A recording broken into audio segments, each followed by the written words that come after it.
Hello students, welcome back to elite tutors book solution. चलिए, इस video में हम स्टार्ट करने वाले हैं इंग्लिश का ग्रामर लैंग्वेज स्टडी 10 मार्क्स के लिए। पार्ट 1 वीडियो है, तो चलिए शुरू करते हैं।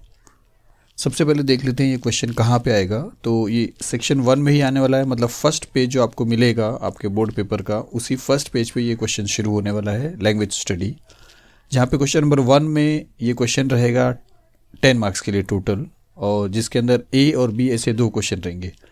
इसमें से अगर ए की बात करेंगे तो जो 8 मार्क्स है इसमें से दो डिवीजन है 4 मार्क्स का। मतलब इस तरह समझिए कि the language study section will have 2 parts, question number 1 A and question number 1 B. A रहेगा 8 मार्क्स के लिए और बी रहेगा 2 मार्क्स के लिए।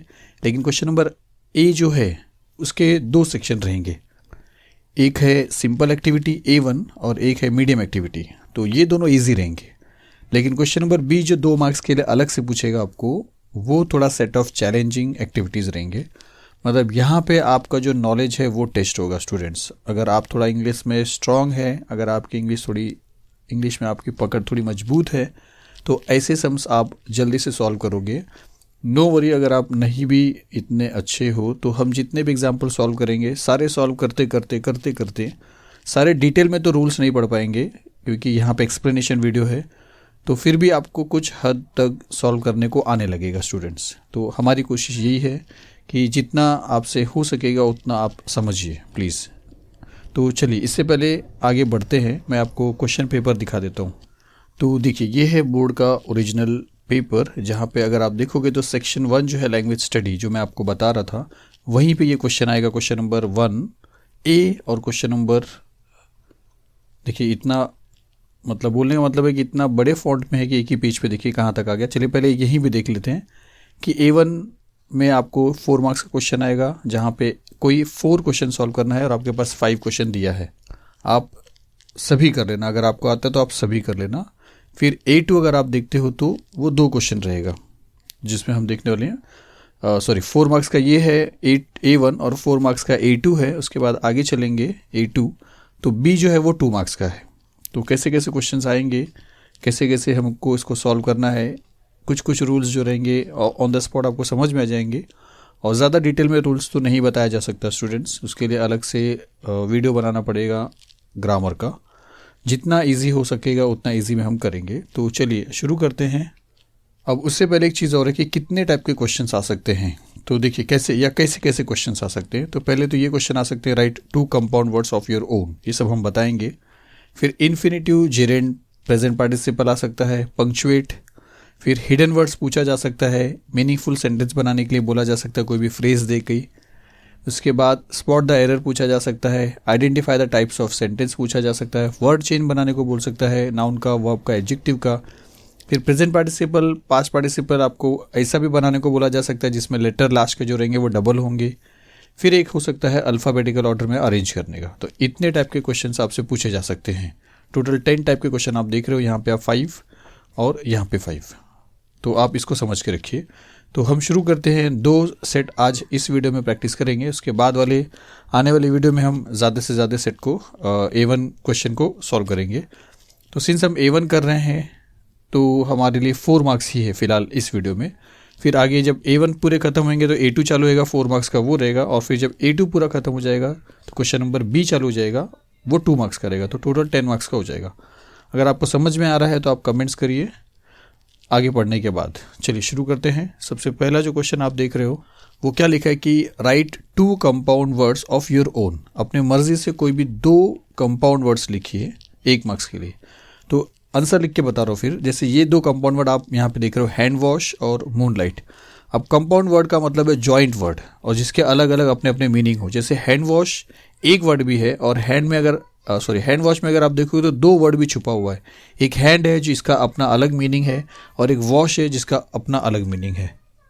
और दूसरा आप देख रहे हो मूनलाइट, जिसमें से मून का अपना मीनिंग है और लाइट का अपना मीनिंग है। तो कंपाउंड वर्ड ऐसे समझिए 2 वर्ड से बना हुआ रहेगा और अपने अपने मीनिंग रहेंगे, और आपको खुद का ओन बनाना है। अगर आप समझ रहे हो तो ये 2 अगर आपको याद हो जा रहा है तो आपका ये क्वेश्चन अभी का अभी सॉल्व होएगा। कि कंपाउंड वर्ड्स अगर आपको कभी भी बताना है तो आप ये 2 भी लिख सकते हो।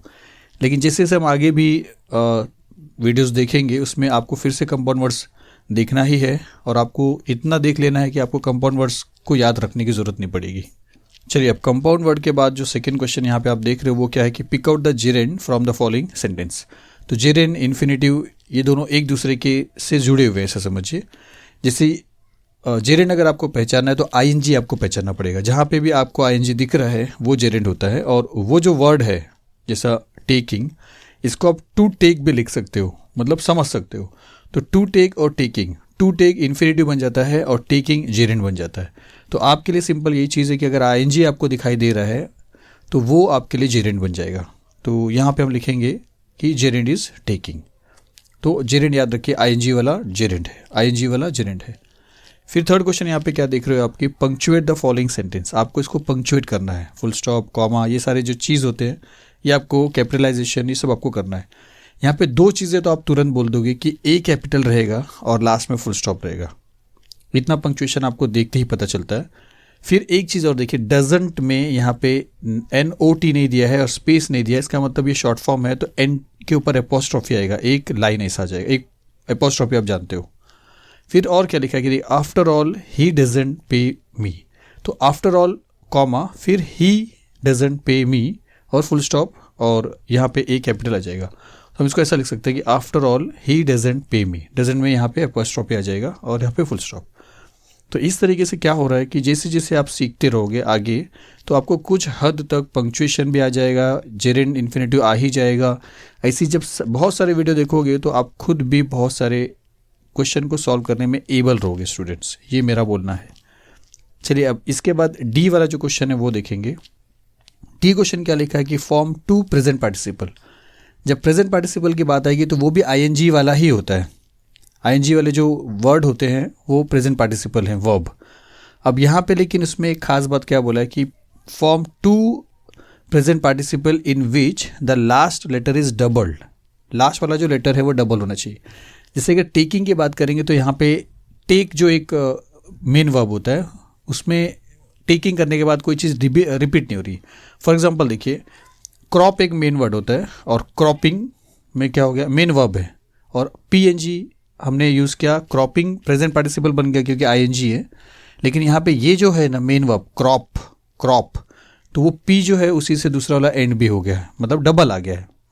तो डबल करना है आपको। उसी तरह रॉबिंग, तो ऐसे वर्ब को बोलते हैं, मतलब प्रेजेंट पार्टिसिपल तो बोलेंगे आईएनजी आया है और लास्ट का जो लेटर है वो डबल हुआ है। तो एक इस तरीके का क्वेश्चन पूछा जा सकता है। फिर इसके बाद क्या लिखा देखिए कि complete the following word chain of verbs. Verbs के वर्ड चेन बनाना है। नाउन के पूछा जा सकता है आपसे, एडजेक्टिव के पूछा जा सकता है।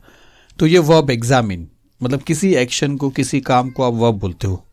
तो यहाँ पे जब complete the following word chain of verbs बोलेगा तो इसका मतलब है कि पहला जो वर्ब है जिससे एंड हुआ है उसी से स्टार्ट होना चाहिए आपका दूसरा वर्ब। तो जैसे यहाँ पे एग्जामिन में ई से एंड हुआ है तो हमें ई से स्टार्ट करना है और वो भी वर्ब होना चाहिए। जैसे हमने यहाँ पे लिख दिया एंटर करना एक एक्शन है, तो एंटर हो गया। फिर एंटर कहाँ पे एंड हुआ है, आर से, तो एक वर्ब और स्टार्ट करिए, रेस्ट किया। रेस्ट करना, आराम करना, एक एक्शन है। रेस्ट में टी आया, टी से स्टार्ट किया, टेक लेना, ये भी एक एक्शन है।